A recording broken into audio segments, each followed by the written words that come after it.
Illinois Public Radio, back to Google Hangout. Hi, Amanda. Thanks for coming back with us. We appreciate it. Hi, thanks for having me. Catch us up. You know, we're wrapping up by tomorrow in Missouri. Where are we in Illinois? Sadly, in Illinois, or perhaps for the best, depending on what perspective you're looking at it from, we have a ways to go. Session actually ends May 31st, or at least it's expected to. You never know if they'll go over, of course. So we have a long way to go, and in some ways, May 31st seems just around the corner, and yet Illinois has a lot left to accomplish by that point in time. Marriage equality has been in the headlines. We just heard that brought up at the community table there. Catch us up to speed there in Illinois. Well, so in Illinois, we've already had it pass one chamber in the Senate. That was a vote taken back in Valentine's Day, and there was a lot of momentum. However, we haven't seen an actual vote taken in the House. The House sponsor of the measure says that he's not going to call it until there are the votes. I expect that that is closely aligned with so many other things that are going on in the state capitol. Yes, of course, marriage equality, gay marriage, however you want to term it, is something that in a lot of areas is a moral issue for a lot of legislators. But let's get real, it's also a lot about politics. And so you have a lot of legislators who are hearing from, for instance, their churches, African American and Latino legislators who are hearing from their pastors, don't you dare vote for this. And those are big, powerful constituencies, especially when you look at Chicago legislators. And at the same time, it's maybe something that they could waver on if they got something in return that would please their constituents. So I expect that the vote will come once you hear more on some of the other issues that are waiting to be worked out, primarily the budget and pensions. And perhaps once the deadline is upon them, as Jim Kircher reported from Jeff City, sometimes that can be a motivator. Oh, yes. I like to say that reporters, by our very nature, are very deadline driven.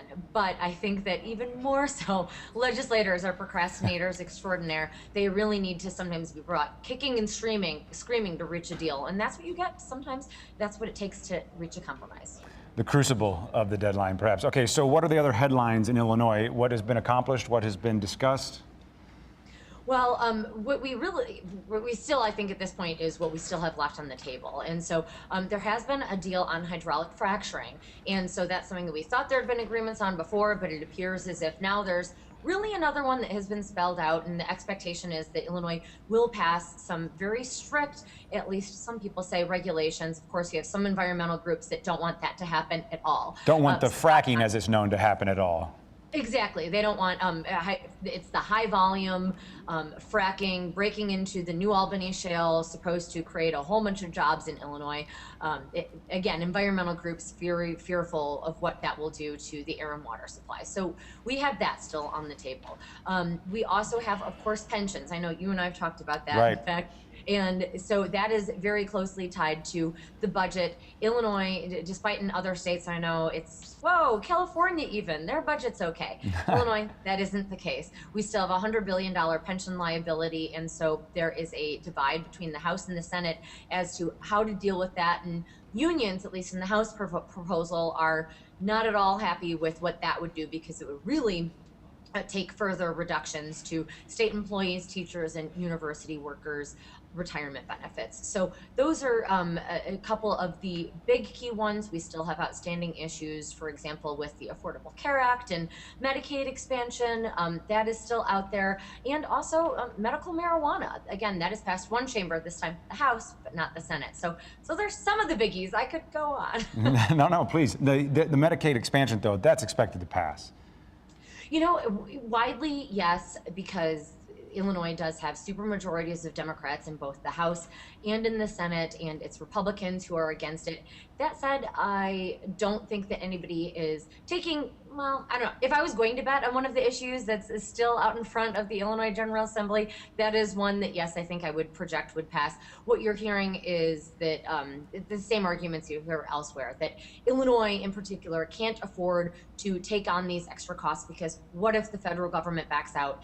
Illinois does not have a very good history of cutting benefits once they've been given. And you have a governor who's willing to sign it if it does pass both chambers.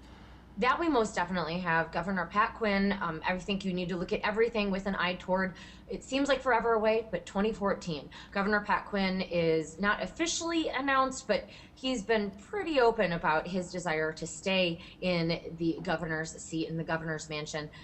It's unclear if he will have opposition from in some competition from within his own party. Attorney General Lisa Madigan, also Bill Daley, who was former U.S. Commerce Secretary and also worked for President Barack Obama. Both may be trying to run against him. We'll see if Republicans can eventually make inroads in Illinois, because Pat Quinn is very unpopular. That said, he has said that he will for sure sign the marriage equality legislation if it gets to him. He wants Medicaid expansion. He wants a state-based exchange, also looking to the Affordable Care Act. He hasn't weighed in for sure on the medical marijuana issue, just said that he's still considering that. And that I actually should also say that another issue on the forefront in Illinois, gambling expansion. That's one, again, we've talked about before. Illinois is always looking for more money. Right. I know that would be of interest to Missouri, given that may breed for a little more competition over the border. Pull away from